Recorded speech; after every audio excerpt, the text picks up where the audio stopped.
സ്വാമി സ്വരൂപാനന്ദ സരസ്വതി എത്ര വിഷമത്തോടുകൂടെയാണ് ഈ വാക്കുകൾ പറയുന്നത്. രാജ്യത്ത് RSSും BJPയും ആക്രമണവും അസഹിഷ്ണുതയും കൊണ്ടുവന്നപ്പോൾ ഹിന്ദു മതത്തിന്റെ മൂല്യങ്ങൾക്ക് കേടുപാട് സംഭവിച്ചു പോയി. നിങ്ങളെ മതത്തിന്റെ ഒരു നേതാവ്, ഒരു നേതൃസ്ഥാനത്തിരിക്കുന്ന പണ്ഡിതനാണ് ഈ വിഷമിച്ചുകൊണ്ട് ഈ വാക്കുകൾ പറയുന്നത്. എന്നാൽ RSSന്റെയും സംഘപരിവാറിന്റെയും BJPയുടെ ഒക്കെ പ്രവർത്തകരെ, ഒരു മുസ്ലിം നേതാവിന്, പണ്ഡിതന് നാളിതുവരെ ഇങ്ങനെ ഒരു വിഷമം പറയേണ്ട ഗതികേട് വന്നിട്ടില്ല. കാരണം എന്തേ? നിങ്ങളെപ്പോലെ, നിങ്ങൾ ഹിന്ദു രാജ്യമാക്കിയെടുക്കാൻ ഇവിടെ അക്രമം കാണിക്കുന്നത് പോലെ ഒരു മുസ്ലിമും ഇത് ഇസ്ലാം രാജ്യമാക്കിയെടുക്കാൻ അവർ പ്രവർത്തിക്കുന്നില്ല.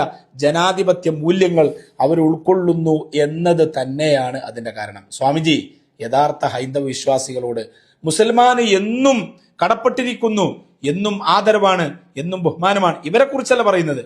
ഇവർക്ക് രാമായണത്തിൽ വിശ്വാസമുണ്ടെങ്കിൽ, ഹൈന്ദവ വിശ്വാസങ്ങളോട് നീതി പുലർത്തുന്നുണ്ടെങ്കിൽ ഇവർ ഈ ആക്രമണം ചെയ്യില്ലായിരുന്നു. ഇവർ ഈ ഒരിക്കലും അസഹിഷ്ണുത ഒരിക്കലും രാജ്യത്ത് കൊണ്ടുവരില്ലായിരുന്നു. ഇവർക്ക് യഥാർത്ഥ വിശ്വാസം ഇല്ല എന്നതിന്റെ തെളിവാണത്. യഥാർത്ഥ ഹൈന്ദവ വിശ്വാസികളോട് മുസൽമാൻ എന്നും ബഹുമാനമാണ്.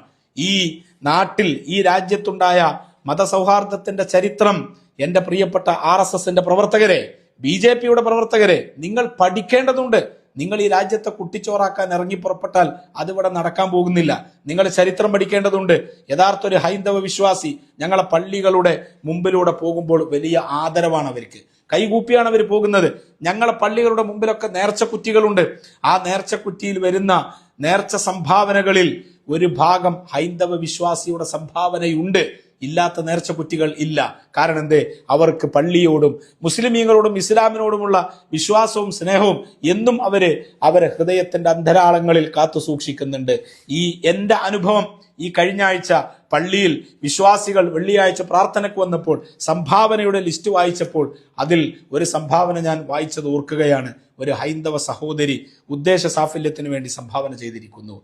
ഇതെന്നും ഉള്ള രാജ്യത്തുള്ള മതസൗഹാർദ്ദമാണ്. തിരിച്ചും അങ്ങനെ തന്നെയാണ്. ക്ഷേത്രത്തിന്റെ മുന്നിലൂടെ പോകുന്ന മുസൽമാൻ നീതിബോധത്തോടുകൂടെയല്ലാതെ ആ ക്ഷേത്രത്തിന്റെ മുന്നിലൂടെ നടന്നു പോകില്ല. അവരെ ഉത്സവത്തിനോട് നീതിബോധം കാണിക്കുന്നവരാണ്.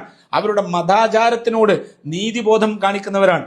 എന്റെ RSSന്റെ പ്രവർത്തകരെ, നിങ്ങൾ ശരിക്ക് ചിന്തിക്കണം, നിങ്ങൾ മനസ്സിലാക്കണം. പെരിന്തൽമണ്ണ, മലപ്പുറം ജില്ലയിലെ പെരിന്തൽമണ്ണയിലെ അങ്ങാടിപ്പുറം തളി ക്ഷേത്രത്തിന്റെ മെയിൻ ഡോറിന് കേടുപാട് സംഭവിച്ചപ്പോൾ അത് കത്തിച്ചു കളഞ്ഞു സാമൂഹിക ദ്രോഹികൾ. അപ്പോൾ അവിടെ ആശ്വാസമായിട്ട് കടന്നു ചെന്നത് ആരാണെന്ന് നിങ്ങൾക്കറിയോ? സയ്യിദ് മുഹമ്മദ് അലി ശിഹാബ് തങ്ങൾ, മുസ്ലിമീങ്ങളുടെ അന്നത്തെ ഒരു നേതാവായിരുന്ന മഹാനവറുകൾ കടന്നു ചെന്ന്